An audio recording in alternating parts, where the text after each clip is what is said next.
The Social Security Administration looks at whether you are capable of doing jobs, not whether you would be hired. Thus, you may have to prove that you are unable to do jobs for which you would never be hired. In some cases, the medical findings about your condition alone will cause the judge to find you disabled.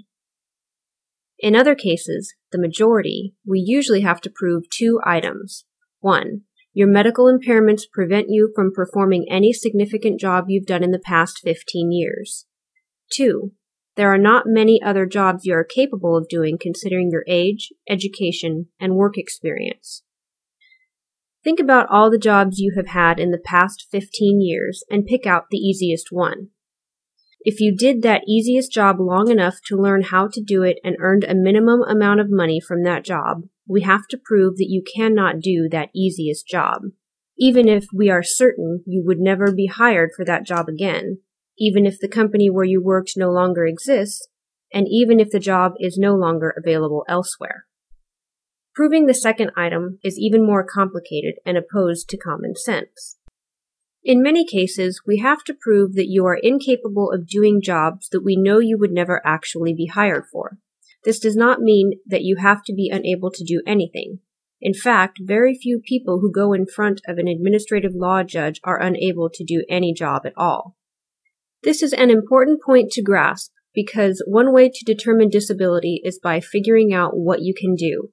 Then we can determine whether or not jobs within your capacity exist in significant numbers in the economy, considering your age, education, and work experience.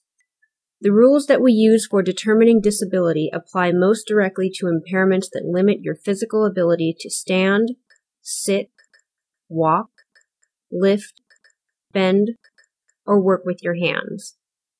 If you are unable to do certain kinds of manual labor, whether because of a back problem, heart condition, breathing problem, or some other medical condition, your lawyer will be able to look at the rules and figure out what you need to prove to win your case.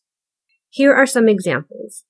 If you are under age 50, the general rule is that you must prove that you cannot do an easy sit-down job or even a job where you are allowed to alternate sitting and standing during the workday.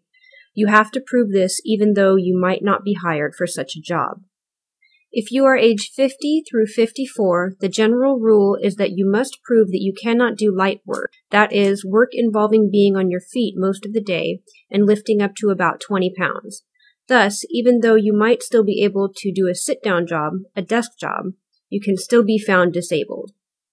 If you are age 55 or older, it gets even easier. The general rule is that you must prove that you cannot do medium work, that is, work involving being on your feet for most of the day, frequently lifting 25 pounds, occasionally up to 50 pounds. Thus, you can even be capable of doing light work and still be found disabled. These issues can get complicated when you had jobs in the past where you learned a lot of skills. The judge will want to know about your work skills, and you must be able to explain them to the judge. How do we go about proving all of this? We do it at the hearing through your answers to questions from the judge and your lawyer.